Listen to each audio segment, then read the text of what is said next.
বিতর্কের কারণে লেখকের তালিকা থেকে বাদ দেওয়া হচ্ছে অধ্যাপক ডক্টর মোহাম্মদ জাফর ইকবালকে। এ তথ্যটি নিশ্চিত করেছেন এনসিটিবির চেয়ারম্যান AKM রিয়াজুল হাসান।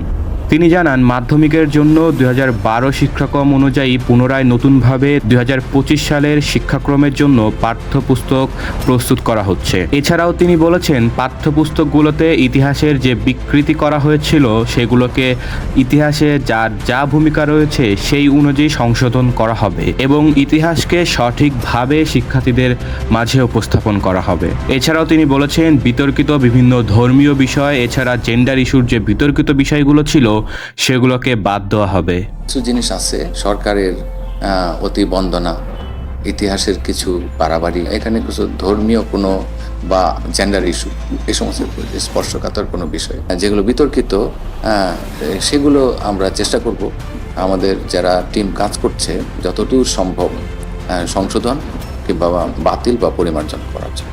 আমরা আমাদের যে নির্দেশনা পেয়েছি তাতে ইতিহাসের বস্তুনিষ্ঠভাবে যার যা ভূমিকা সেটাই আমরা তুলে ধরার চেষ্টা করব। শুধুমাত্র ডক্টর মোহাম্মদ জাফর ইকবালই নয়, এছাড়াও আরও বিতর্কিত যে সকল লেখকরা ছিলেন তাদের সবাইকে এনসিটিবির লেখকের তালিকা থেকে বাদ দেওয়া হচ্ছে বলে জানিয়েছেন তিনি। 2012 কারিকুলাম অনুযায়ী যে সমস্ত বইয়ের সাথে তিনি জড়িত ছিলেন সে সমস্ত বই তো আগামী বছর যারা পরীক্ষা দিবে সেগুলোর সাথে জড়িত, সেগুলোর সাথে নতুন করে তাকে আর আনার কোনো সম্ভাবনা বা প্রয়োজনীয়তা আমরা দেখছি না। 2021 সালে তৃতীয় শ্রেণী পর্যন্ত সব ধরনের পরীক্ষা বাতিল করা হয়েছিল, তবে 2025 সাল থেকে প্রথম এবং দ্বিতীয় শ্রেণীতে শতভাগ মূল্যায়ন এবং তৃতীয় শ্রেণীর শিক্ষার্থীরা যেন পরীক্ষা দিতে পারে সেই অনুযায়ী পাঠ্যপুস্তকগুলোকে প্রস্তুত করা হচ্ছে বলে জানিয়েছেন তিনি। প্রথম এবং দ্বিতীয় শ্রেণীতে ধারাবাহিক মূল্যায়ন শতভাগ, তৃতীয় শ্রেণী থেকেই যাতে তারা পরীক্ষা নিতে পারে।